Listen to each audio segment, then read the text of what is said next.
With only days away from the election, citizens of Atlanta have a choice to make on who they believe should be the next mayor of our great city, Atlanta. The next person who will hold this office will face tough decisions about crime, homelessness, affordable housing, education, equality, human trafficking, government accountability, and transparency. And how do we as a city recover from the effects of this global pandemic? Tonight, we will speak candidly with candidates vying for the office of mayor who will lead this city for the next 4 years. Tonight, we open up the airwaves to have an on-the-grid conversation with these candidates.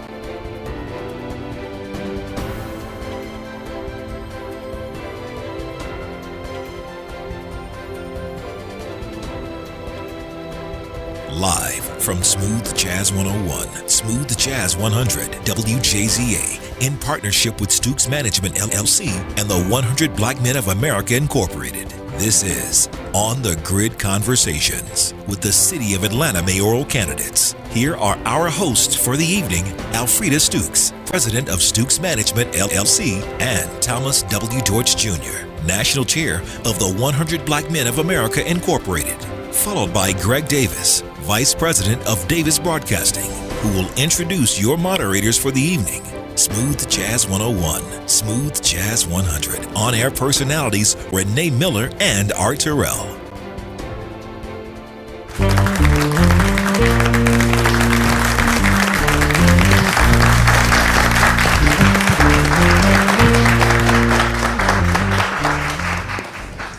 Hello everyone, good evening. My name is Alfreda Stukes. I am the president of Stukes Management LLC.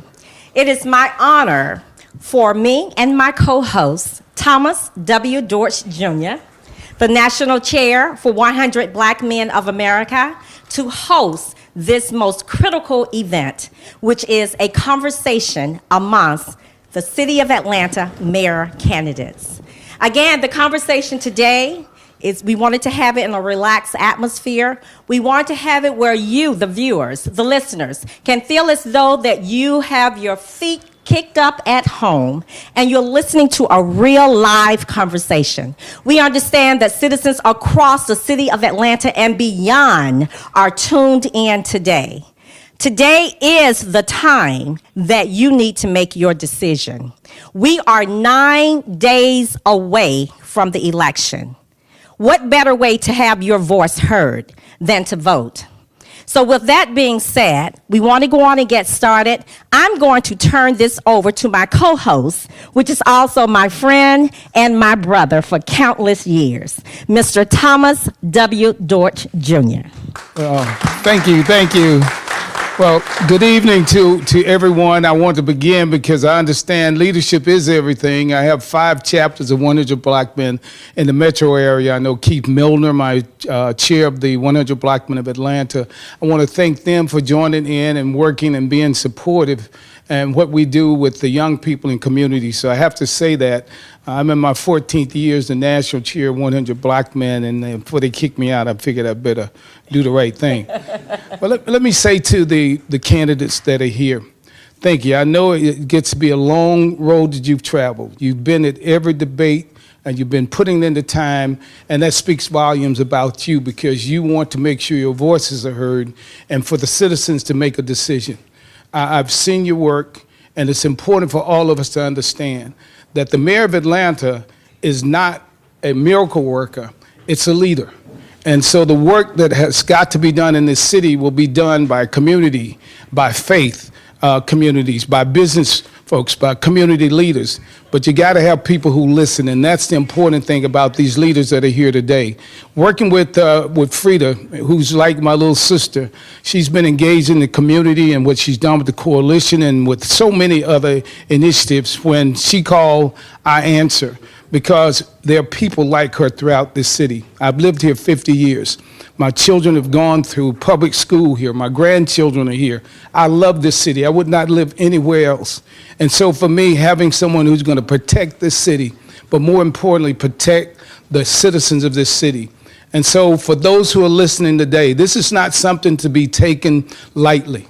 This is not something that you vote because someone's a friend. It's about voting on real leadership.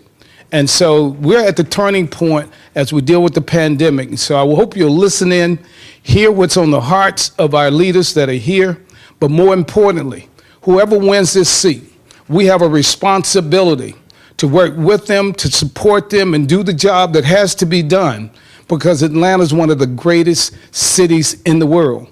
But the citizens make up Atlanta. And so with that, thank you for being in. Thank you for tuning in. As I've heard from my old friend, he said, real leaders don't seek followers, they inspire them. This city needs inspirational leadership, but it also needs focused leadership. And having said that, thank you. Thank you for tuning in. Frida, thank you for all that you do. All my members of the 100, real men given real time. And it's Dr. C.T. Vivian who chaired our effort every year. It's about real men vote and women voting, but more importantly, paving the way for our children to follow. So thank you, and thank you for the sacrifices you have made, continue to make, and thank you for being here, because I know you aren't taking anybody for granted. Thank you. Thank you. Now you will hear from Greg Davis Jr., the Vice President of Davis Broadcast. Thank you, Greg. Thank you very much. Good evening. My name is Greg Davis of Davis Broadcasting, Vice President. We are excited to be able to host tonight's event. As you all know, tonight's event is being broadcasted live on Smooth Jazz 101, Smooth Jazz 100. Davis Broadcasting is a family-owned, minority-owned, and locally-owned radio station group, and this year we actually celebrate 35 years of broadcasting. Again, thank you all for participating this evening. Now it is my distinct pleasure to introduce you all our moderators for this evening, our two top personalities on Smooth Jazz 101, Smooth Jazz 100, Renee Miller and Art Terrell.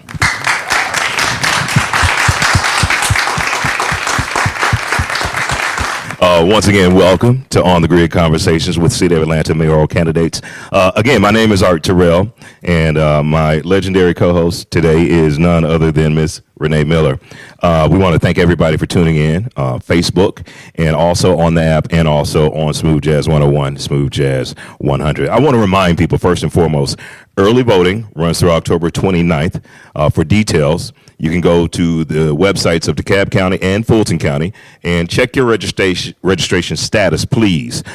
See your polling place, know where to go, and voting day, election day, is November 2nd. Should there be a runoff and no candidate manages to win a majority, you can look forward to voting again on November 30th, 2021. And at this time, we want to take a second to acknowledge everyone who helped us put this event together. That would be Stukes Management, first and foremost. Thank you so much.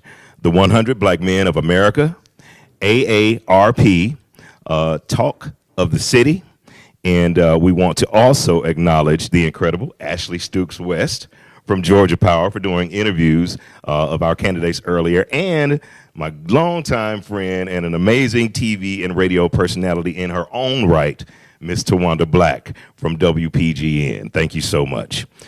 We also want to say an invitation was extended to the top 6 candidates in the race.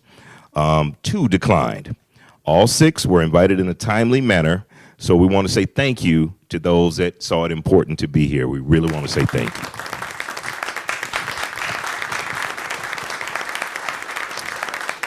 And let's get down to the rules. Seating assignments are based on a random drawing conducted today of the event. Today is the day of the event, actually.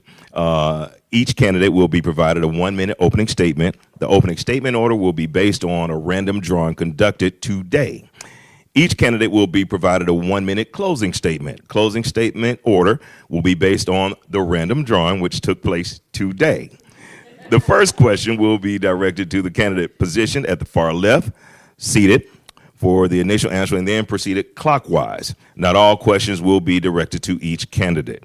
Each candidate will be allotted 1 minute to answer the posed question. If a candidate is mentioned by name in an opposing candidate's answer, said candidate will have an opportunity for a 30-second rebuttal. All right, thank you, Art. And good afternoon, everybody. It's so good to see everybody. Thank you so much for joining us here for On the Grid Conversations. Now, this is a candid conversation with the candidates for the 61st mayor of Atlanta. And I think that that's so very important because, you know, your voice That's your vote. And so it's very important that we make sure that we ask the tough questions and we get the answers that we need to get this afternoon. So we will be doing that. But first, we're going to start with our opening statements. And we know that this was randomly selected. And we're going to start first with Mr. Andre Dickens. All right. Good evening, everybody, and thank you, Alfreda, and thank you, Tommy, and Art and Renee. I love listening to your programming, and tonight I may slide into my smooth jazz voice from time to time. I'm Andre Dickens, and I'd love to be the next mayor of the city of Atlanta. Born and raised right here, Atlanta Public Schools graduate, first in my family to go to college when I went to Georgia Tech to get an engineering degree. I'm an engineer. I like to solve problems, and I would love to solve the problems of our inequity in the city of Atlanta. I'm a dad and I'm a deacon of a Baptist church, and so my faith is important to me. And so that's why in 2013, when I ran for city council, I ran on restoring the public trust. Now I've been on city council for 8 years, passing legislation in affordable housing, in making sure that we have opportunities for our seniors, in job productivity and in business, but also in public safety. I want to make sure that we have a prosperous Atlanta, an equitable Atlanta, but we must have a safe Atlanta. So I'm Andre Dickens. I'm smart enough to listen. I'm strong enough to lead, and I'll make you safe and I'll make you proud. Our next opening statement will come from Antonio Brown. Thank you all so much for having us here with you today. Again, my name is Antonio Brown, and like many Atlantans, I grew up in poverty with my parents in and out of prison. At the age of 15, I dropped out of high school to take a full-time job to help sustain my family. But I was able to wield my imagination to see beyond my environment and conditions and really overcome the adversity in my life. And I launched a small business right here in Atlanta, a men's fashion brand. And I grew it into a multi-million-dollar organization. And through my love for community and desire to solve complex problems, I've had the privilege to serve on the Atlanta City Council alongside these amazing folks. And, I've passed over 60 pieces of legislation to address some of the most complex issues our city is facing. And the reason why I decided to even get into the mayor's race was because I didn't hear anyone speaking about a socioeconomic shift in our city. And you realize that in order for us to truly move Atlanta forward into becoming this great city we talk so much about, we're going to have to address the problems that we haven't for decades. And that's why I want to be the next mayor. I want to ensure we're creating an inclusive ecosystem where no Atlantan is ever left behind. Thank you. Thank you. We will go now to Felicia Moore. Hello, and thank you so much for having this important conversation. My name is Felicia Moore, and I want to be our next mayor. I have dedicated my life in service to this great city that we all love. Starting as a neighborhood president, an MPU chair, working as an aide to city council, running for council, and serving for 5 terms, representing one of the most diverse districts in the city, actually from Bankhead to Buckhead, as they say, and beyond. And then I've also worked now as your president of Atlanta City Council. What we need to do is make sure that every city, every neighborhood is safe across the city. We need to make sure we're getting the city services that we pay for and deserve. And we also need to make sure that we're operating with a transparent, ethical, and honest government. And I want to work on all of those things and many of the other issues that we have before us in the city. As everyone will know, we're at a very critical time in this city. I am willing to step up and provide that leadership that our city so deserves. And thank you. And finally, for our opening statements, Rebecca King. Thank you. I'm Rebecca King, and I'm honored and humbled to be with you today. I really appreciate the invitation and the opportunity to share how we can look for solutions to keep our city at the top of the world and as a role model. We can come to this in different ways, different manners. If it hasn't worked, we don't need to do the same thing over and over again. I'm a decades-long Atlantan resident. I'm a resident in Buckhead. I want to see Buckhead stay in the city of Atlanta. I want to tackle rising crime, fix our crumbling infrastructure, and just rejuvenate the spirit of Atlanta. These are challenging times, and I just think a fresh voice is needed and a new way to look at things. So thank you for having me here tonight. Well, the number one issue on most residents' mind at this day and time is crime. Like cities across the country, homicides have increased in Atlanta. As of earlier October, murder numbers were up 14% over the same period last year and 60% compared to 2019, Atlanta police data shows. Outside of hiring more officers, which I'm sure everyone on the panel today will do if they were to become the mayor, what's the most important thing you can do as mayor to make sure the violent crime numbers go down? Ms. Moore. So instead of just hiring cops, I have actually on my website, so people can look at it, a 5-point plan I call my 5 C's to address it.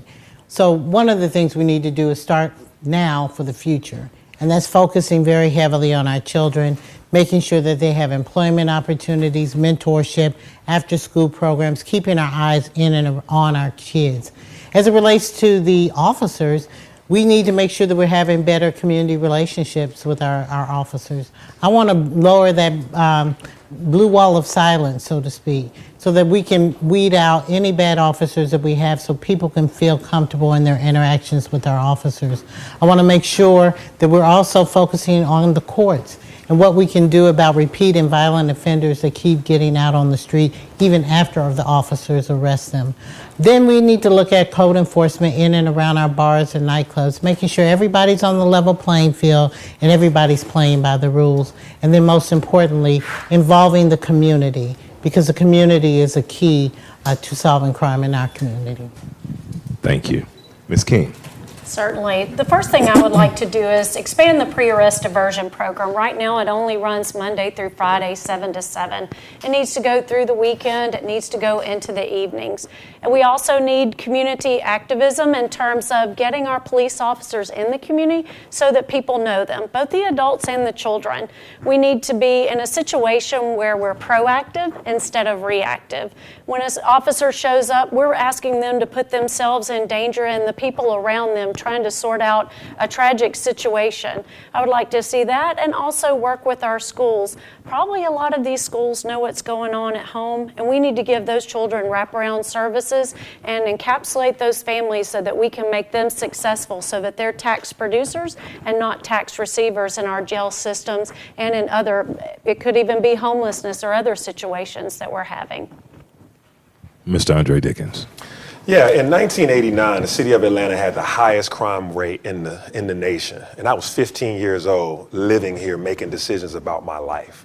So when I got on the city council and I became the public safety chairman in 2017, we hit the 40-year low for crime, which was a great opportunity for us to be that low in crime in 2017, and I happened to be the public safety chairman. The things that we did were walk-in talks where we had, in every zone, we went out with police officers and community members going around pointing out environmental things that can be improved, like street lights, also talking with the youth and having a walk-in talk, as we called it. But I also created the midnight basketball program where youth are able to go out in the summertime and after school and play through till 11:30 at night, even the older teens. And so that's what led me to, when I'm now running for mayor, I was the first to create and publish my public safety plan, which is called the Safe Streets Plan. And you can look it up on my website. But it does include making sure that we hire the officers that we have a dearth of officers right now to get 250 more, but also to do community-based policing, having officers walk the beat and also live in the city.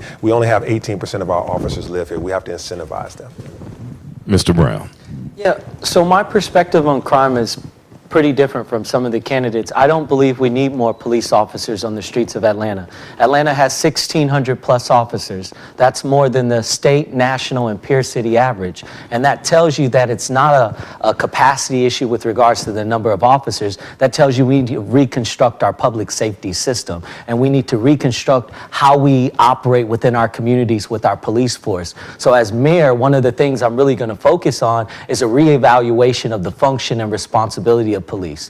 I authored legislation that called for the creation of a Department of Public Safety and Wellness. Through that legislation, it passed unanimously on council, and it called for a 24-hour non-emergency response team that would come out, require officers to get out of their vehicles and rebuild relationships with our community and rebuild that trust with police. We did that on MLK and Lowry, and in 4 months, we reduced crime by 57% in an area where they thought we could never do it. So it's possible, and we didn't increase the number number of officers to do it. We just changed how we policed our underserved communities. Okay, I'd just like to piggyback on the question a little bit to ask this. How do you plan to bridge the divide between the Atlanta community and the law enforcement community? Can you give it to us specifically, please? I'll start with you, Ms. Moore. I talked earlier about lowering that blue wall of silence. I talked directly to many officers, and they will tell you they know the problems within their department and the problem officers, but they don't have a free vehicle to be able to do that. So I want to open up an anonymous tip line where they can be free to do that.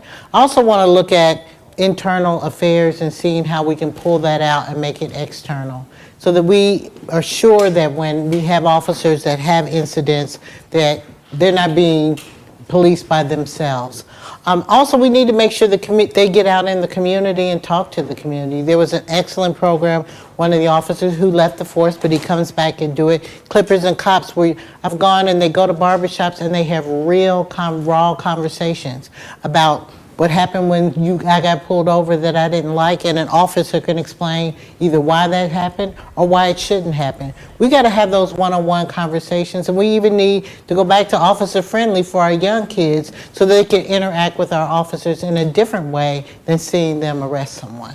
Okay. Ms. King, same question. Yes. First, we need to have our officers in our schools so that, again, it's proactive. They can talk through those situations. Next, we need to have our officers in our city. I'm on one organization that we offer stipends to help get them in the community. You know, my uncles were policemen, and so even I would shiver when they were around if there was something that I knew I was about to be in trouble for, and that's not the way we want our children to feel. They need to be able to go to them and share with them and let them know if they're nervous or worried or whatnot, so that we're, again, proactive and not asking them to be in an unfortunate situation. They need to be able to walk to them, talk to them, and share their concerns, and maybe they'll be police officers and know their community, and we can work them into those programs where they know and they can turn their life around as well instead of taking a path that's not the best for them. Thank you. Mr. Dickens? Yeah, I mean, as mentioned, we talked about my walk-in talks that we did in the past, going to the community with officers in every zone, getting out of our cars and walking around and having an understanding of what the officer's job is, but also what the community's expectations is. So I'm talking about things I've already done to make sure that we'll do them more when I'm mayor. But also, as also was mentioned, Clippers and Clops, that is a great program that I've been a part of. And to just make sure that we have a way for officers to live in the city, because when officers live way out, they also, see the city sometimes differently. So only 18% of our officers live in the city. So incentives for officers to live in Atlanta, so they're going to the grocery store, same barbershops. I also am the council member that created the first academy housing for police officers. Police officers were sleeping in their cars as they were sleeping in motels. So now they're able to live in this community of Vine City where they are already becoming community members. 30 officers will be able to, as they're going through training, live in the community. So that's where it starts from, as they're getting their cadet training and also being in right around in the community from the start. Thank you. Same question for you. Could you repeat the question? I apologize. It's talking about the divide between the Atlanta community and law enforcement. What are your specific plans to bridge that divide? Yes, so I think first we have to talk about stabilizing communities, because it doesn't matter how many programs you have or the type of programs that you create. If you don't have stabilized communities, the divide will continue to get wider and wider, because you have folks struggling to survive and unfortunately committing crimes to survive. And then you now have police that have to come in and enforce those crimes. But if you stabilize the communities and you lift folks up out of poverty, then naturally crime will decrease. Outside of the community policing function of requiring officers to get out of their car and rebuild the relationship with our police, we need to start expanding our PALS program. We need to expand the hours in our rec centers to give our young people who, if you look at the statistics, are performing a lot of the criminal activity that you see happening in Atlanta. Give them something to do. Give them something to occupy their time. When young people have idle time, they resort to things in which unfortunately are not productive, and a lot of times results in them committing criminal activity. My car was stolen by 4 young people between 7 and 14 years old. It was obvious they didn't want to commit that crime, but these are folks that were living in poverty and felt like they had no choice but to do that. Thank you. Art? APD has seen a number of officers leave for various reasons following widespread protests.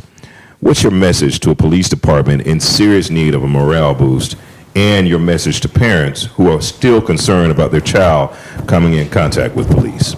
We'll start with Ms. Felicia Moore.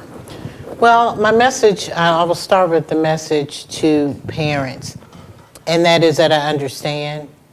I've had family members who have run into interactions with police. A father has been beaten by a police officer before. My brothers have had issues. And I certainly understand from other standpoints, particularly with young black men, how they're concerned. And I would say that, we shouldn't live in a society where anybody has to have all these rules in interacting with the police. But we're going to work on it. And until we do, we just have to do that. The second part I would say to our police officers is that we expect you to be guardians of our community and not warriors against crime. And so that means that we're going to have better interactions with our citizens. They need to feel safe, that you're keeping them safe, but they also need to feel safe in their interactions with you as a police officer. And we're going to work on rooting out those that are not doing well, and we're going to hold those accountable that are not, but you're going to have due process if you are accused of doing wrong. Ms. Rebecca King. Thank you. I think we need the parents to also be proactive. Take your children to the police station. Get to know them. Let's make it a positive experience. And that way, when there's stress on either side, the police officer, if they're working too many jobs, let's cut that back. Let's get them their main focus is that they're police officers for the city of Atlanta. All the extra jobs, we need to make sure that they're incentivized for their time and that they are not in a stressful situation too when they come to work. I would like to see that happen, and recognize that it's a reality. Recognize that it's someone's reality. Whether you feel like it's not a perception or it is, that's not what we're dealing with. It's someone's reality. So take them to the police department. Get them to know them.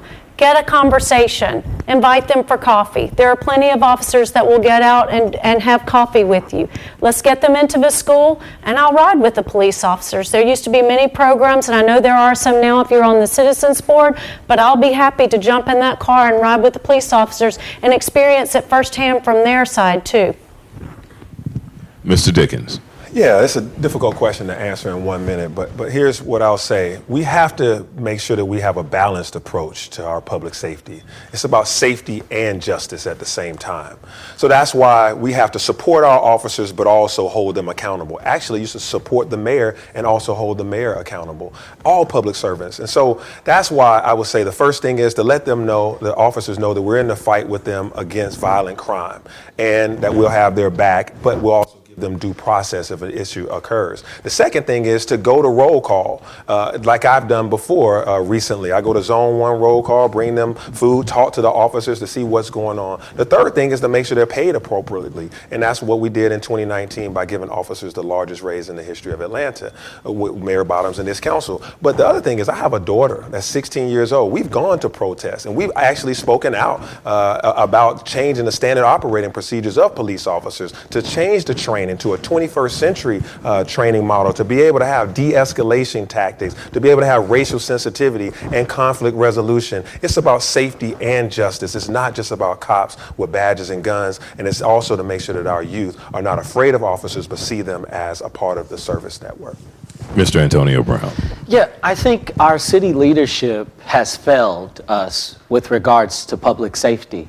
And the reason is what we've seen transpiring even through the social justice movement. You know, we talk about a post-George Floyd policing method, but what about post-Rodney King when he was beaten in 1992? This is not the first occurrence that this kind of behavior has happened. And as legislators, we have a relentless responsibility to ensure that our police officers are supported by the policy in which we enact on city council and within the mayor's administration, and it hasn't been that way. We should have been enacting policy on de-escalation tactics. We should have been taking away these community-oriented functions police are not skilled and trained to do. They're not mental health professionals, they're not counselors, and yet we're asking them to go out and deal with the unsheltered population that a lot of times is unstable. No, they're overworked and overwhelmed because we as leadership has failed to do our job. So as the next mayor of this city, I'm going to correct that and ensure that not only do our police feel supported, but that the policy is reflective of what needs to happen so we can truly reconstruct our public safety system as a whole. Well, I do want to talk about homelessness and mental health. We know that it has increased in our city, and Atlanta has become known as the tent city because along the interstates and in more urban areas, what is your plan to address the homeless population and those dealing with mental illness? What is your specific plan? Ms. Moore? This issue cannot be resolved by the city of Atlanta alone. And while it looks bad, if you Google San Francisco, Seattle, Portland, some of these other cities, you will see how bad it can really get. We've got to work cooperatively with our partners. We've also got to get, and I just had this question at another forum before this one. I want someone to raise their hand and let me know what neighborhood we can put a facility for the homeless. Everyone wants us to do something about them, but no one is willing to open their neighborhood or open their community for facilities. And we're going to need facilities with low barriers so that people can get in them. And also we're going to need help from the state. And I'm going to be knocking on the governor's door and others because we need funding specifically for mental health issues. That is a #1 driver as well as drug and alcohol use. If we don't get those services and the community stops complaining about it and be a part of the solution, we're going to continue to see more homeless on our street. Rebecca King?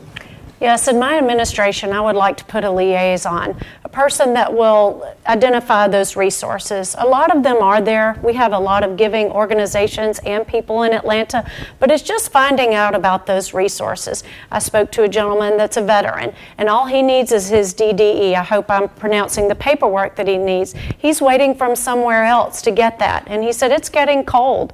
I need to be in housing. I'm 75. And the model that has worked is in Finland, and they say housing first because then you can offer the rest of those wraparound services. And by coordinating with the community, we know who's offering mental health, who's offering food. If you know someone's feeding on Monday, Wednesday, and Friday, then you can fill in on Tuesdays and Thursdays because we either pay for it now or we pay for it later. We pay for it at Grady Hospital when someone just needs a home-cooked meal, a warm meal, and that's why they show up there. There's no medical necessity, but it is a necessity of food. So that's what we have to start working on, those resources and pulling together for that. Andre Dickens? Yeah, I believe in a housing first model, which is where you can first quickly get individuals that are experiencing homelessness into a 30 to 90 day temporary place, whether that's a hotel, motel that's in the city or on the outskirts of the city. That's kind of, we have vacant and abandoned motels and hotels that we can just get them, fixed up and temporarily house these individuals because it's hard to triage their situations when individuals are sleeping on the street. Their mental health cases, their drug addiction, their domestic abuse cases that they're trying to escape from, veterans. When you have the ability to just have them in a housing unit where you can feed them and assess their situation, you can get them into transitional housing and also get them into Georgia Works, First Step Staffing, Goodwill to get self-sufficiency so they can have a job. Some of these cases will go away. But what I will say is right now in the city of Atlanta, we still have 30% occupancy left in all of our shelters. Individuals are choosing not to sleep in these shelters. They'd much rather sleep outside because whether it's COVID or also the shelters just aren't providing all of the services that they need. So we have to be attentive to the needs of folks to help them get beyond their current situation because just sheltering them is not enough. It's to get them the services that they need. Thank you. Antonio Brown? Yes, so I was homeless at a point in my life, and you quickly realize how disconnected everyday people are from the issues that our unsheltered population face. The reality is the barriers are set so high in the city of Atlanta that you have unsheltered folks, like Andre said, that would rather sleep outside than go into a shelter system. And the city has failed to rebuild that trust so that they can trust the process that could provide them really the services that they need. I've battled with my own mental health. And when you go through those struggles, it's hard to trust someone. I think that the city has to take ownership of our unsheltered problem. We need to create an emergency bed system with at least 400 emergency beds with low barriers to entry. We need to ensure that there's proper care and services being provided, like wraparound services and support to address their mental health. Many can't even make the conscious choice to move into a shelter because they're not even operating with the fullness of their mental capacity to do so. So we've truly got to look at this from a holistic perspective, but also a rooted issue perspective. Thank you. Art? We want to take a second to just remind everybody, thank you for listening to Smooth Jazz 101, Smooth Jazz 100, and On the Grid conversations with the City of Atlanta mayoral candidates. Let's move to real estate. Atlanta's population grew 19% from 2010 to 2020, rising to nearly 500,000 last year, census found. The growth has been accompanied by corporate expansions in close-in neighborhoods. Property values in the city have gone up tremendously in the past few years, especially in the past few months. Anybody that lives in the city should know. What is your plan for affordable housing in the city limits? And what is actually affordable housing to you, Ms. Felicia Moore? Well, affordable housing is how much housing you can afford. So you got to deal with it on two different things, and it's a lot of spectrum. So we got to work with our workforce development agency and our unions. They have wonderful apprenticeship programs so we can get people jobs that are above minimum and living wages of $15 an hour so that they can make enough money to be able to afford something in terms of housing.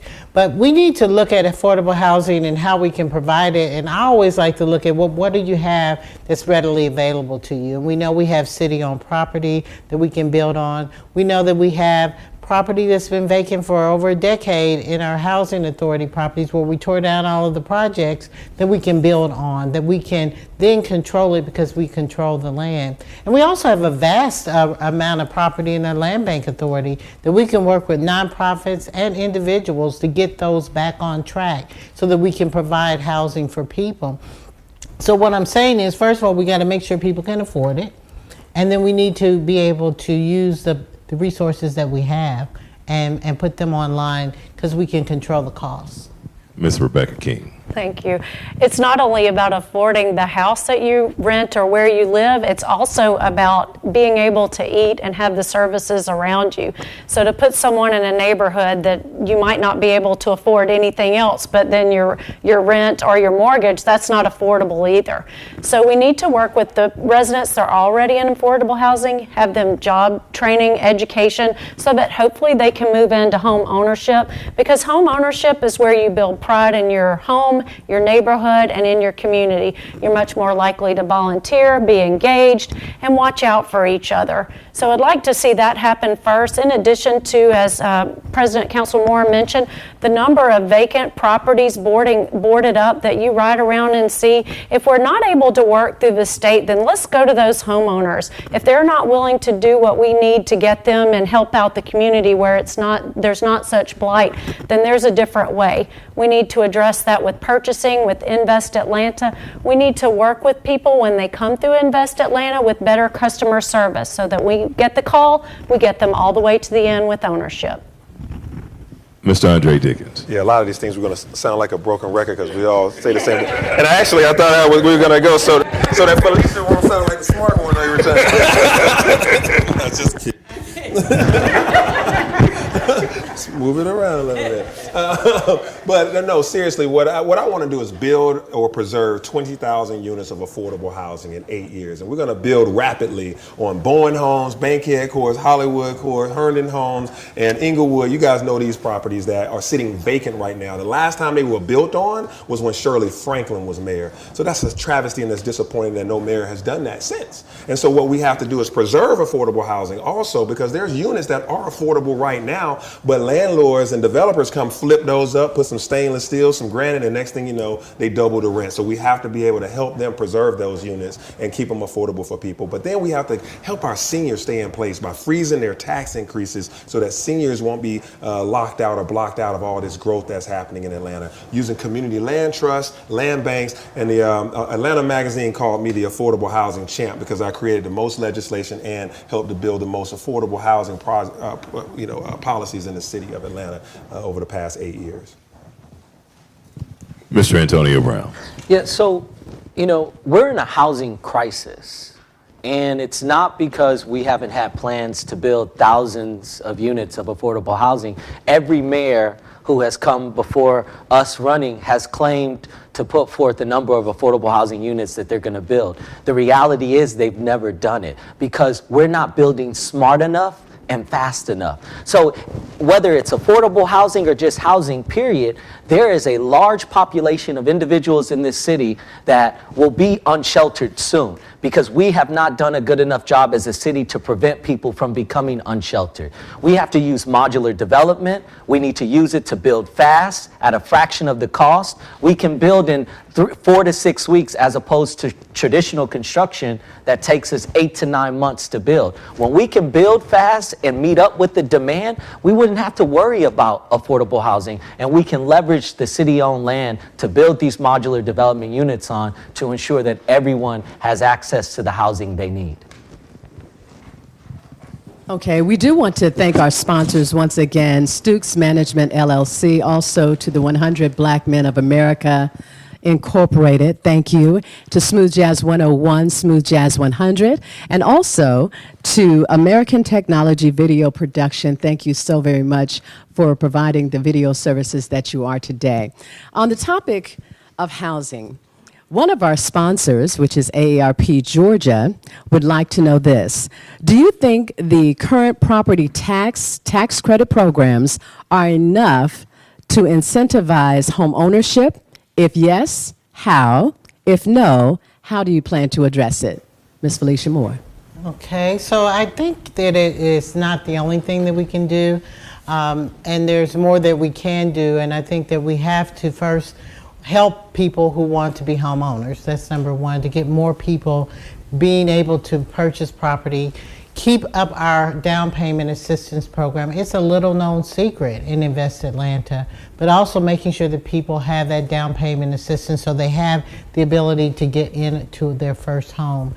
And then we also have to look at our taxes, because if you get in the home and you can't afford to keep it, or you can't afford to pay for the utilities, because we have a heavy utility burden population, then they're not going to be able to stay in that home. So we have to make sure that we are having a full approach to looking at this and making sure that if we're going to put people in homes, particularly those that are challenged to get into them, that we have other incentives besides just a tax credit, because that only goes so far. I would love to see us have a legacy tax abatement or an increased exemption for people who've lived in their homes over 10 years. Rebecca King, same question. Yes, I would like to see our tax structure retooled, I call it. One of the things, if you're in a homeowners association, it's based on your square feet or your unit. I think that's what needs to happen rather than an appraisal, because even if you thought one year you could afford your tax bill, the next year you might not be able to. So looking at that and backing out what the services that the city should be or is required to offer, and then adding in those bonuses with retail sales tax and other income that we receive, I would like to see that be a different way to look at it. If you do receive a tax abatement, maybe as what I like to say are seasoned citizens, then I think that maybe as your house is sold or if your children don't decide to take it, that you pay a percentage back in because you've reaped the benefits of that tax abatement, and maybe the neighborhood is better for it because you've taken care and loved your home. Mr. Andre Dickens. Yeah, we have to help people get into home ownership. And that one way to do that is through the Invest Atlanta's down payment assistance program, but also organizations like NACA that really help support folks and get them to learn the process of home ownership, and even Habitat for Humanity and other organizations. But going back to Invest Atlanta, I don't know if everyone's ever heard of the 203K program. When I was on the board of Invest Atlanta as the vice chairman for 3 years, we actually created a program that allows you to buy a house and renovate it in the same loan, so that you can buy one of these homes that's in a developing area and get that benefit to have one loan that includes your home purchase and the renovations. That's key. But also the second step is to make sure seniors can stay in their home. What I'm going to do is, if you didn't have a transaction on your house, your assessed value should not go up just because other people around you are now changing their houses to $700,000, $800,000. This will allow seniors to be able to stay in place. But also, I have a program that I started where we do these no soliciting, my house is not for sale, because seniors are constantly getting preyed on. And then there's also some information that tells you how you can get the help that you need to stay in your home, and also fight these predators that keep knocking on your door trying to take your house and give you low money for it. Or two. All right, you can take this. Here you go. Okay. All right, Antonio Brown, same question. Yeah, so I think the piece that we continuously miss out on is that majority of the residents in Atlanta don't own their home. They're renters in this city. And the reality is we need to have better programs that move folks that are renting in the city into becoming homeowners, because it's the only thing that we have to hold on to when we speak about building generational wealth. It's an actual asset that will increase in value that residents can use to really move their lives forward. And our programs haven't worked. We're not properly educating or providing enough technical assistance so residents know if they get into a homeowners program, this is what's going to be required of them. I also think we don't incentivize, folks selling homes or renting homes to turn the renters into homeowners. We have this mentality where if you rent in Atlanta, you rent forever. And if we can start incentivizing property owners that are subleasing out their homes or their apartments or whatever, or condos to renters, that it gives renters an opportunity to truly buy and be a part of society and be able to contribute to our society and tax base like every other resident. Thank you. Art? So I loved all the answers, but I really think, and I'm just being very candid and honest right here, that Atlanta has a problem right now. Because as we look at the situation with these rising property values, we also have a situation where there are a number of people that are still unemployed. There are a number of people that don't make living wage.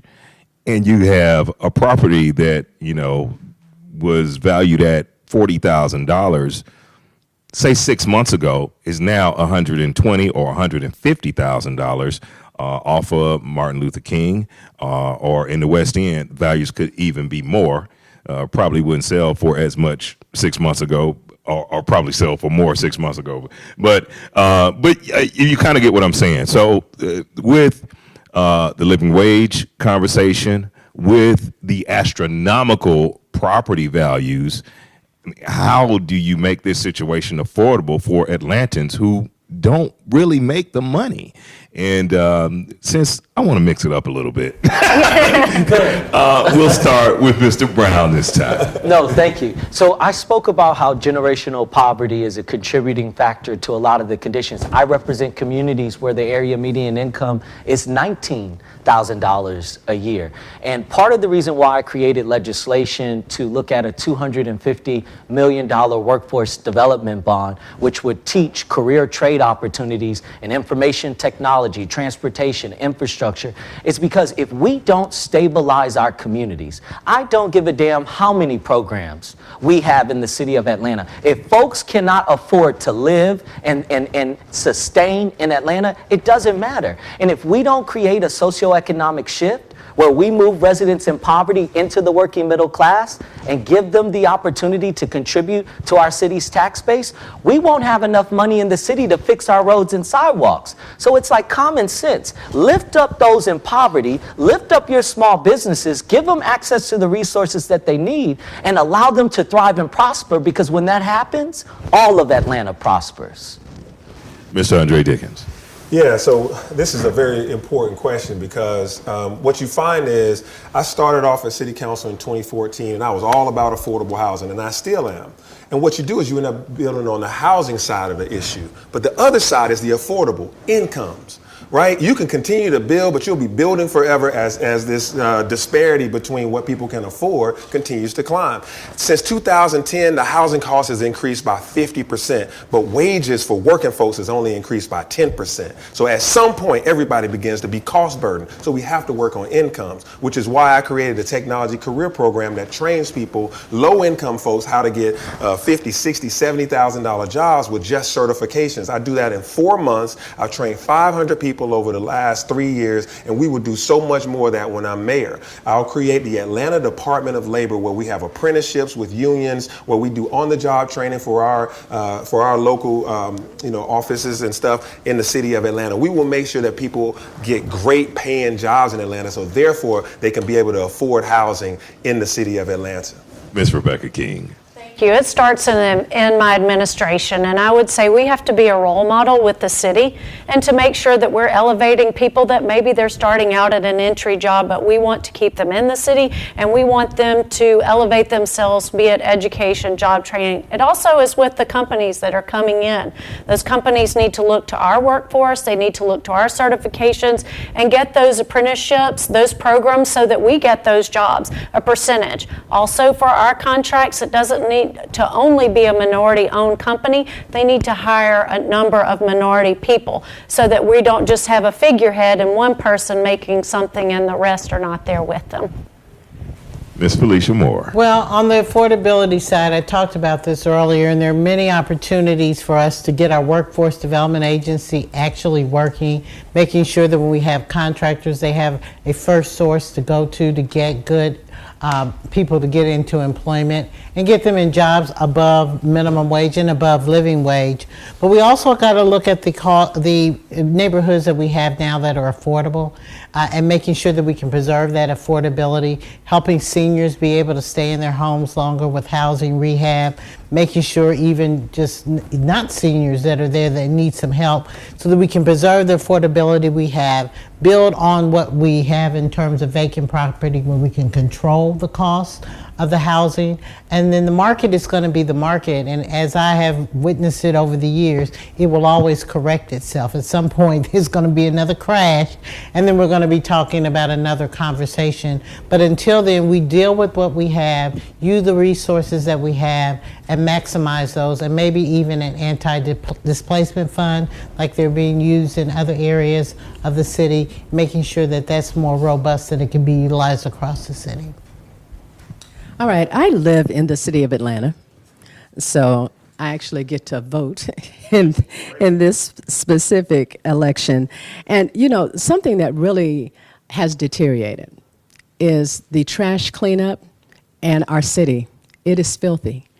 So what are your specific plans to address trash cleanup and the deterioration of more predominantly low-income and urban areas? And we'll start with you, Mr. Dickens. Yeah, right now, just like other industries, there's a worker shortage in the city of Atlanta. So our sanitation department, every day, they go out with about 60 to 65% of the staff that they should have. So since COVID has occurred, we're trying to attract back workers. We're trying to help them make sure they get vaccinated, but also come back to work. And we're offering incentives and those things. But I think what it also takes is leadership at the top that's really saying to everyone on TV, on radio, on digital media, and in social media, please come work for the city of Atlanta. You will be working for an organization that you'll have pride in. We have ladders and lattices of success where you can climb the rungs of the city government, but also you have great benefits. And all those things we have to communicate to get people. We want to be an attractive employer. We want to be a model employer. And so the first thing I'm going to do when I'm mayor is to have an internal and external audit of all constituent-facing activities. That means our public works department, where our sanitation is, also our Department of Transportation, and the various other departments that are customer-facing, to make sure that we see what service level you're getting versus what service level we've agreed to. And that way you have metrics to really talk about how we improve. Thank you. Ms. Rebecca King? I would like to have service hubs. As you know, Atlanta traffic is tough. And if you are in a services industry and you're coming from the south side of Atlanta or wherever those city buildings are, you're traveling 30 to 45 minutes before you've even gotten to start your job. So I think spreading out the services hub would be important. Also going to more mechanical trucks where one driver and then you have the forklift situation where that could help spread out our thinned workforce at the moment. That would, and if we also need to supplement with a contractor to get in and get these areas picked up. In the summer times and during the year, there are youth that don't want the programming. It's not that they don't want it necessarily, but maybe they're trying to help put food on the table, or they want to be incentivized. They want the cool thing to buy. So they need to be engaged, and they need loadable cards, not every 2 weeks, because what speaks to them at the moment is cash, and that's daily, and they can see it, and then they're interested in doing more. Same question, Antonio Brown. Yeah, I think we have to stabilize our workforce, and I think that's a missing component we don't speak about. We were asked a question at a forum before about why folks aren't coming to work. Well, when you're not making a livable wage and you're being asked to do things that you really don't enjoy doing, I wouldn't come to work either, because the reality is that's what's happening right now. Right? And we have to re-energize our workforce. I'm on the streets with some of our folks from Public Works almost every other day in my community. And the number one complaint is their pay. They don't feel like they make enough. They can't afford daycare. They can't even afford to live in the city of Atlanta. But we want them to come into our city and do this incredible job and give everything that they can. But the city of Atlanta is not giving everything they can to their workforce. And we've got to start there. Thank you. Finally, Ms. Felicia Moore. Well, I'll start this statement by saying there's probably not a department in city government that's not dysfunctional, mismanaged, equipment down, facilities bad, lack of employees. But specifically as it relates to cleaning this city, I agree with you, it is very filthy and it has gotten worse. So there's a couple of things that we need to do. One, with our workforce, getting them and those resources out as we can. But I think this also brings us another opportunity where we have our youth in our workforce development. That may be a job that we can get them to do. We talked earlier about those that are unsheltered, who may be unemployed, that we could perhaps pay them a course, make sure they get a livable wage, pay them, incentivize them to help us to clean. We need to look at all of those options, but most importantly, the tone has to be set from the top of the mayor's office. What Atlanta hasn't had is a very culture of keeping clean, throwing stuff out of your window. The litter just doesn't come, people are throwing it there. And so we need a big public education campaign where people in the community understand that we're trashing our city and we've got to do better. Okay. Staying in the city since the neighborhoods, I want to just talk about the city of Buckhead, which actually, please forgive me. They are not a city. They want to be a city, or some residents would like for Buckhead to be a city. Please forgive me for that. That was a mistake. So what's your message to those that want Buckhead to become a city? And in your opinion, is it better for it to remain a part of the city of Atlanta? I will start with Ms. Rebecca King. Yes, this is one of the reasons that I ran. We're not solving solutions by solving problems, we're not creating solutions. The crime won't stop at an intersection. Yes, we pay taxes, but so do everyone else. So we need to step in, lean in, and figure out how we need to bring the city up. Is it technology? Is it service hubs? What can we do? And also, as mayor, give me a chance. If you want your vote, fine, but give me a chance. I've already been talking to the organizer of this, and what would it take to keep Buckhead in the city, to support, looking at our homeless situation, the crime. What will it take to let everybody know that you can feel safe, and it's safe in any part of the city? This is not only just about Buckhead. This needs to be the city of Atlanta. We have a wonderful history here, and everyone needs to respect that when they visit and when they live here, so that we can continue to stay together as one and solve those problems. We're still going to be purchasing city services. That's one of the things. So you're going to have it, why not have representation? And that would be me as your mayor. Ms. Felicia Moore. So the issues that are being proffered by those who would want to leave are issues that you hear no matter where you are in the city. So first they need to hear and understand that. As I just told a group, I would like Buckhead to leave our city as much as I would like to cut off my leg. No, I don't want to do that. I'm not going to hobble myself. We are a whole body. We are all a part of the city of Atlanta. And one of the things that we need to do is address the issues that everybody has, and that is a safer city, service delivery that you pay for, you get what you pay for, and an ethical and honest government. If we work on those things and we do that, if by some miracle, by November 2022, they get a referendum, I believe, just like the example before us, when Eagles Landing tried to leave Stockbridge, that they will vote to stay within the city of Atlanta. Once the case is made and they understand that it's cheaper to keep her, so to speak. It's cheaper to stay in the city of Atlanta than it is to leave and to work together. I think they will stay in the city. Mr. Antonio Brown. Yeah, so, my perspective with regards to Buckhead is I understand they feel unheard, and I recognize that, and I can appreciate that the communication, unfortunately, has been disconnected between our leadership and Buckhead. But here's the reality. Crime has been happening in this city. On the west side of Atlanta, in the communities I represent, has had some of the highest crime areas forever in this city. Crime is nothing new. It's happened on the east side of Atlanta. It's spilled over. Now it's in Buckhead. Now it's an issue. Now they want to secede. But why didn't they work with us to help address crime from coming into their areas in the first place?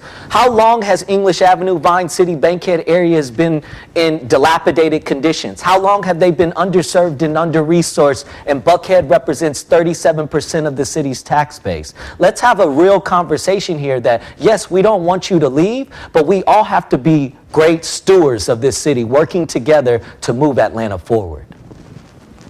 Mr. Andre Dickens. Yeah, I'll tell Buckhead that in this proposed divorce, both spouses will actually lose. It'll be an unnecessary, expensive divorce for both spouses, and the children will be the ones who will suffer the most because the Atlanta public school system will have a $230 million deficit. And so that's important to note, that you don't want a school system next to you that has $230 million missing, because the outcomes still begin to spill over into the adjacent community in this proposed Buckhead. What I've heard as a person that's a citywide council member, and I've lived in Buckhead, Northwest Atlanta, Southwest Atlanta, and in Midtown, everyone wants to feel safe and everyone wants to feel heard. And so as mayor, I'll make sure I enact my Safe Streets plan, which will make everyone in the city safe. But I'll also be very present, like I'm present here today, like we're present here today, and others aren't. And also, like I've went to every single forum out of 30 plus forums, being present, going to town hall meetings, establishing town hall meetings. I've been a city council member that's been very active in Buckhead and across the whole city. Once you have that, you'll show them that we have one future for one city, and Buckhead will be a part of it. We had a question from Facebook from Corey. And he asked this from all of the candidates. What is the one thing that gets cut in your first 100 days? And what's the one thing that gets nurtured and developed?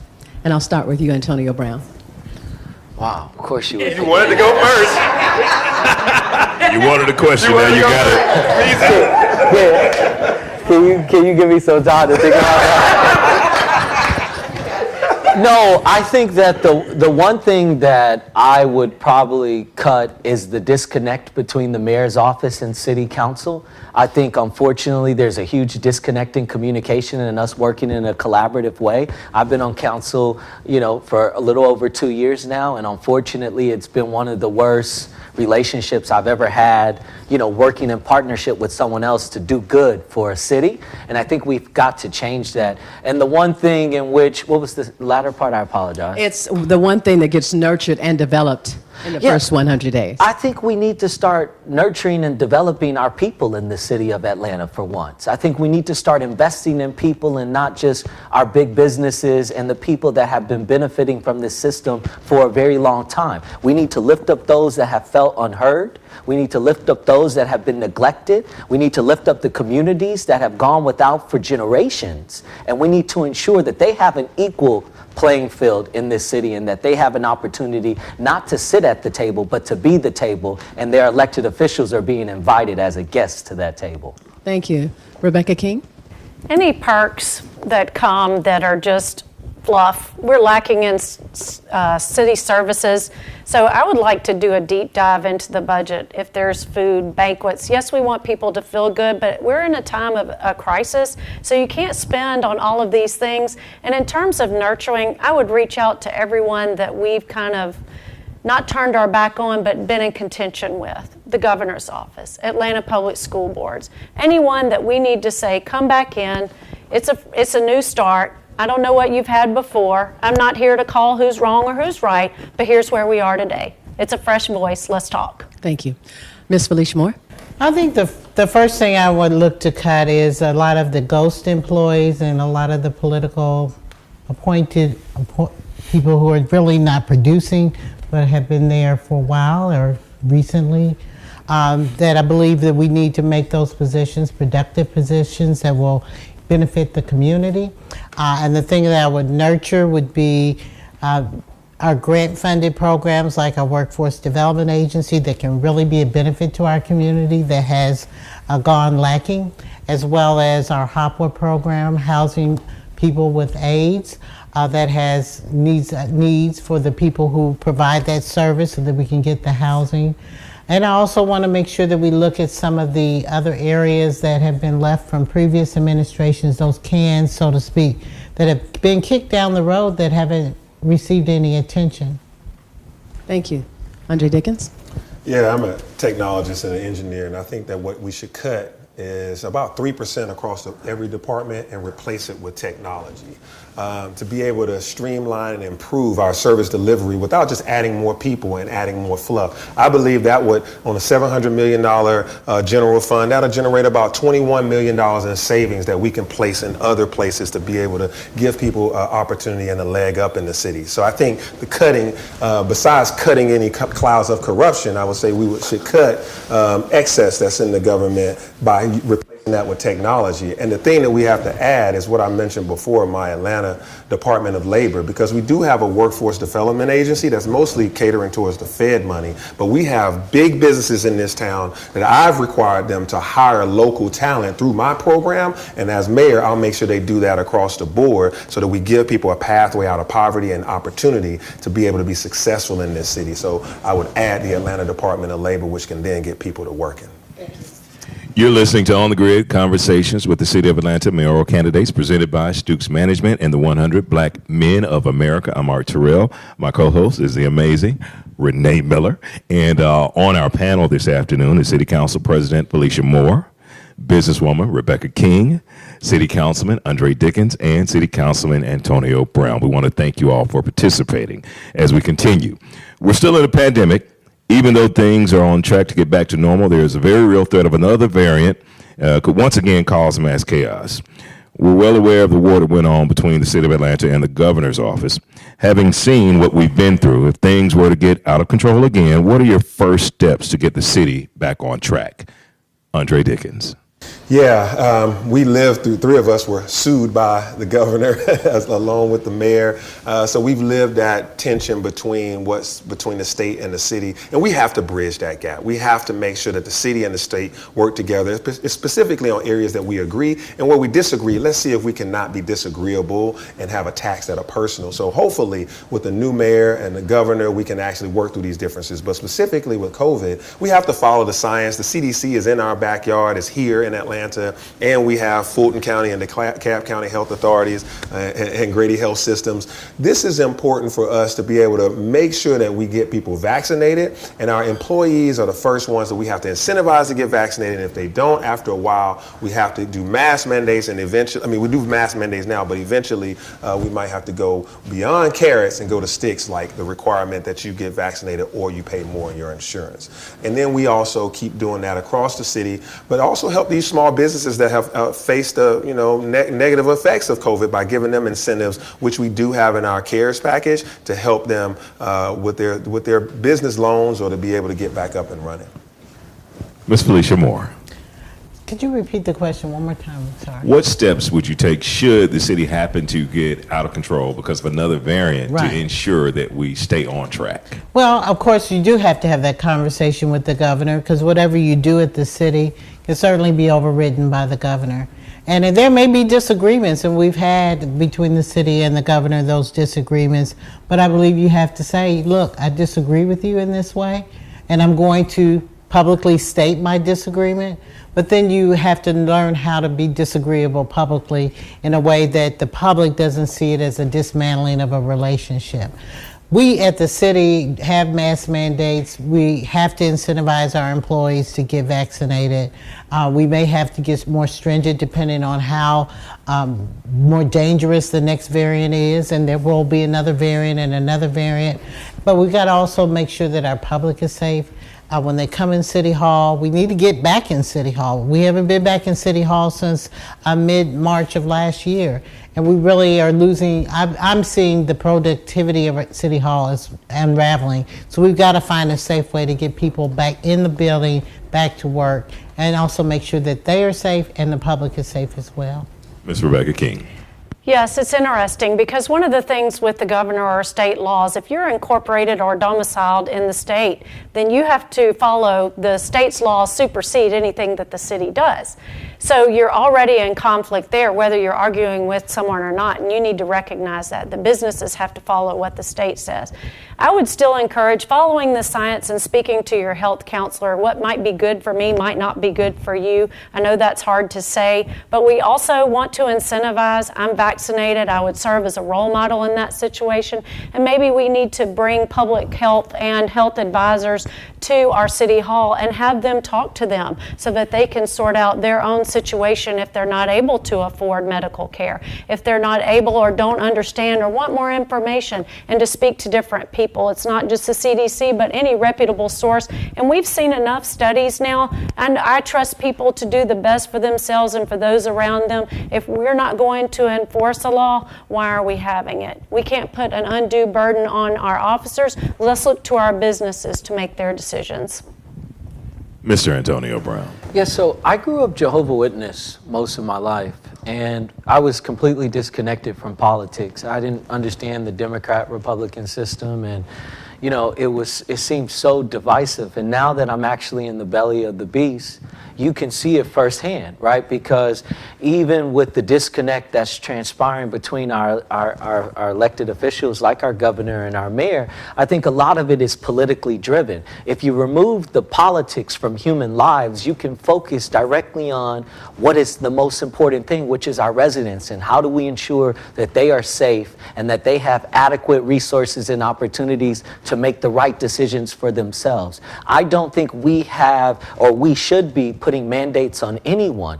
And our city employees, we should give them an opportunity to make a decision if they want the vaccination, but many are miseducated on it. Our public is miseducated. We tell folks that it's a cure. It's not a cure. It doesn't even prevent you from contracting COVID. It lessens the symptoms should you get COVID. So I think we have to start with education, technical assistance, weekly testing, and ensuring those that refuse to get vaccinated that they wear masks and protect the people around them. Let's switch gears a little bit to our infrastructure. The new plans for the Gulch, in addition to the steady increase in population, more specifically inside the perimeter, what are your plans to ensure the infrastructure of Atlanta can endure the additional developments and excess traffic? Let's start with Ms. Felicia Moore. We're having a lot of conversation about density with the thought that we need to increase the supply so the demand won't keep the prices being high. And we do need to increase density because we're expecting more people. But what I'm not hearing, and one of the things I'm going to be working on immediately with our mayor, is we've got to have a comprehensive plan to look at if we do this densely, if we build the Gulch, if we bring all of this online, do our wastewater treatment facilities have the capacity? Does our water system have the capacity? Do our roads have the capacity? There is infrastructure needs, and we're going to have a bill that's coming, but we already know that there are many projects lined up that are waiting for funding that we have. We have to make sure that we can sustain the density that we say that we want and that we need in this city. And I want us to get a very comprehensive plan with input from everyone so that we can prioritize any dollars that we get to make sure that we can sustain it. Mr. Andre Dickens. Yeah, I see infrastructure in four ways. One is our transportation infrastructure. The other is our water sewer infrastructure. The third is our parks. I actually see parks as part of our infrastructure as you grow. And then fourth, I see our technology, our digital infrastructure. Because if you're growing, you need to make sure that we don't have a digital divide where low-income people can't have access and devices. So I see four pieces of infrastructure that we need to work on. The first one being transportation. I'm the city council member, the first ever to create a department in the city when I created the Atlanta Department of Transportation just 18 months ago. So these transportation issues, these roads that's been bad, we've never had a Department of Transportation, believe it or not. So now we work with GDOT, now we work with the Atlanta Regional Commission and Bicycle Coalition and all these other groups to make sure that we're coordinated in how we pave our roads, deal with our sidewalks and all those things. So we're better off now. We're gonna see the projects get better. And so when $1 trillion comes from the federal government, you wanna make sure it's in sure hands and not shaky hands. And so we also gonna make sure that we do our procurement better, our project delivery is going to be better. And last but not least, when I talked about water and sewer, our water is great, but our sewers are the problem that'll happen when we continue to grow. That's what we have to focus on. All right, Mr. Antonio Brown. Yeah, I think an important part of this that we failed to address, I mean, it's easy to speak about what you're going to do, but here's the reality. Atlanta's tax base cannot sustain us even putting sidewalks in all of our communities, especially the ones next to schools where you have kids walking into the street to get to and from school. We can't even fix all the potholes in our city. So density is important because it allows us to increase the city's tax base so we can afford programs. This is why I created the $250 million workforce development bond, because we can teach residents a career trade in infrastructure, transportation, technology, pay them $20 an hour, give them health insurance, put them to work while they're fixing our city's crumbling infrastructure. So the money from the bond is training and hiring residents, fixing our city at the same time, and allowing us to create an ecosystem where we're not struggling to figure out how we're going to pay for something. And in regards to the $1.5 trillion federal funding that's coming down, we can take the bond, leverage those funds, and turn $250 million into $500 million to ensure we can do everything we need to do in the city of Atlanta. Ms. Rebecca King. Yes, we have a comprehensive development plan, so we need to work with our neighborhood planning units. They know which roads are bad. Go ahead and address those. Roads have life expectancy, and we haven't addressed those in years. So we need to have that plan in place. I take it back to a condo association. You have long-term goals and short-term goals. And life, what needs to be done this year and what needs to be set aside and done in 20 years. Our impact fees were finally addressed. We're already past the point in our stormwater and wastewater. We have developments that are sitting that took a parcel of land that had 3 toilets and now we put 600 toilets on it. So we're past that point. We need to go ahead and address that, continue with those impact fees, and reroute construction traffic. Let's not damage the roads that weren't meant for that construction traffic in the first place. We need to keep an eye on that, and our neighborhood planning units, they're our ears to the ground. They know what's going on, so let's work with them. All right, thank you very much. Once again, you're listening to Smooth Jazz 101, Smooth Jazz 100. And I have a question. So I'm concerned about our city, obviously. I'm concerned about the traffic on the connector. I think it's horrible. I remember a time when you can drive up and down the connector on a Saturday or Sunday and you wouldn't have a problem. But now try to go down on Sunday after 1 o'clock. That's a concern, but also a concern. And you know, our city is growing by leaps and bounds. And the residents of Atlanta use the city. They go to the parks. They walk the Beltline. They ride the Beltline. They skate on the Beltline. I cycle on various parts of the Beltline. I'll go from the east side to the west side. And I'm just curious. Sometimes it seems to me as if there's more development going on the east side Beltline than there is on the west side Beltline.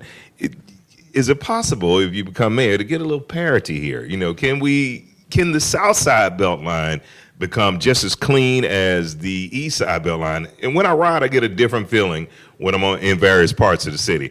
And I'm just curious, as mayor, is it something that you would address? Because I know many of you probably have been over there a number of times. And I will start with Mr. Andre Dickens. Yeah, so I actually see it similarly but slightly different. I actually enjoy the West Side Trail of the Beltline.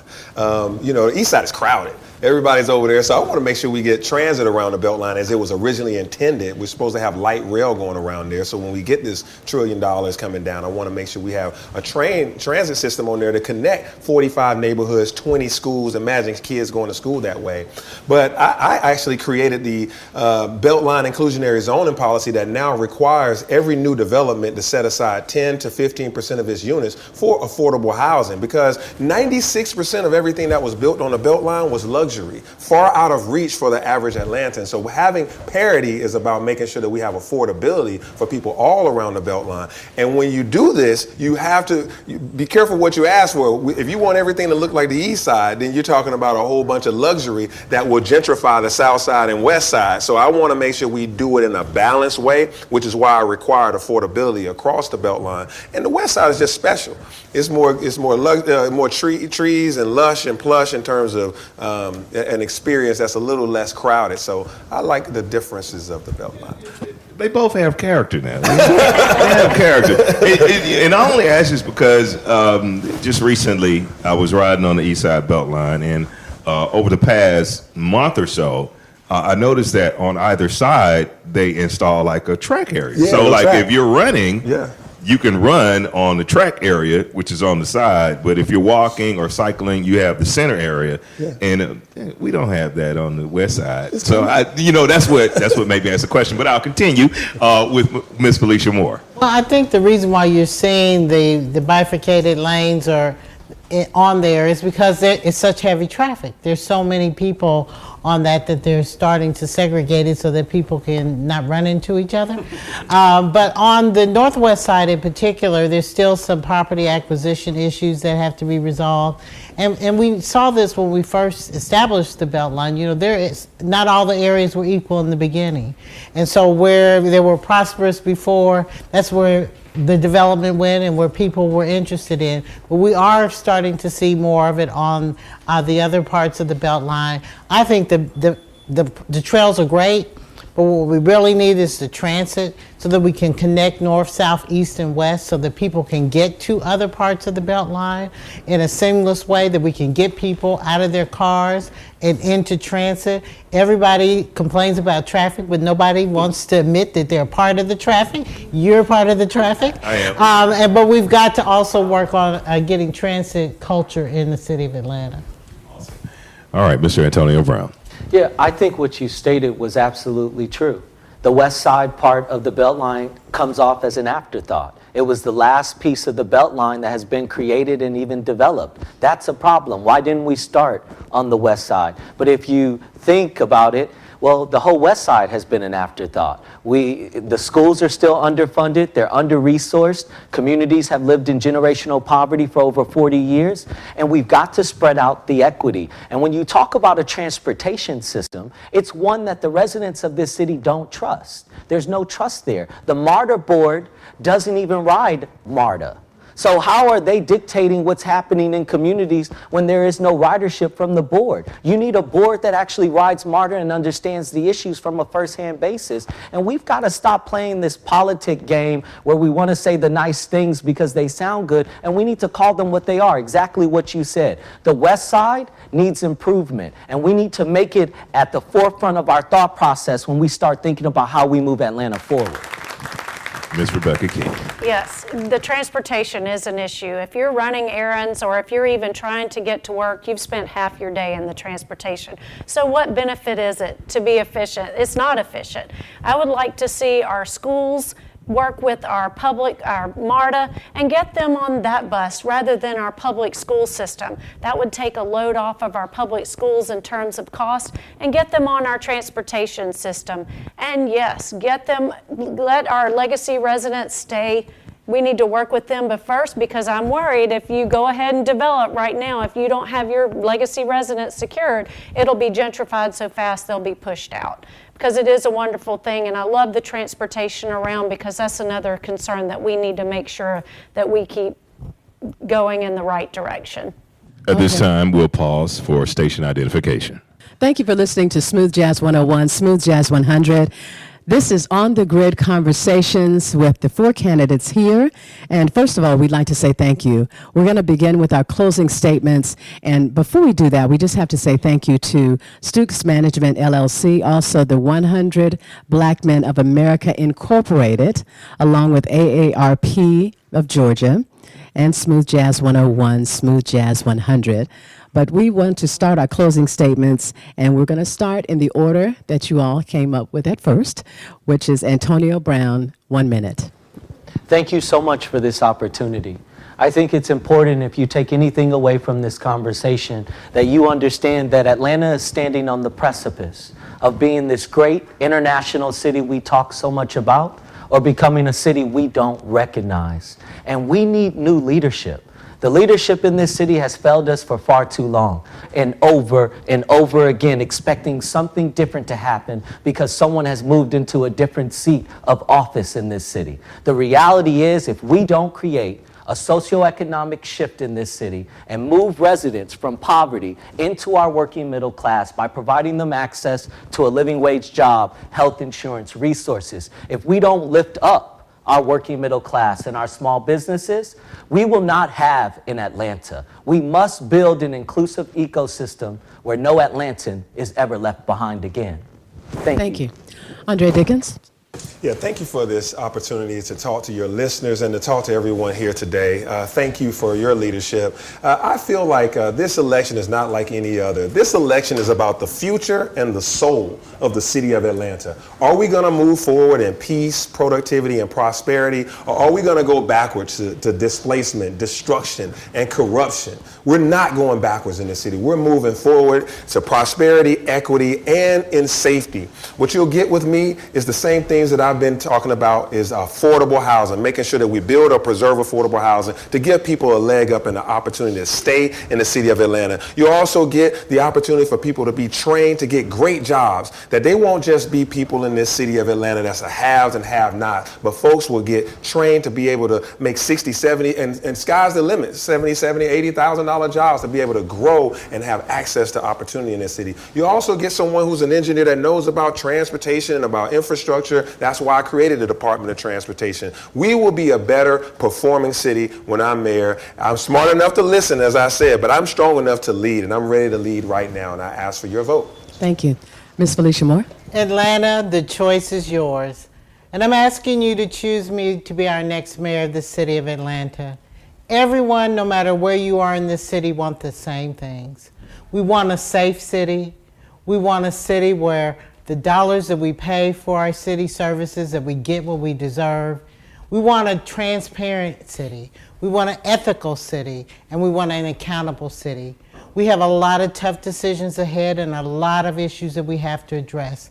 Public trust is important in this election, and I'm asking you to select me as your next mayor of this city of Atlanta, because I have served with integrity, will continue to serve with integrity.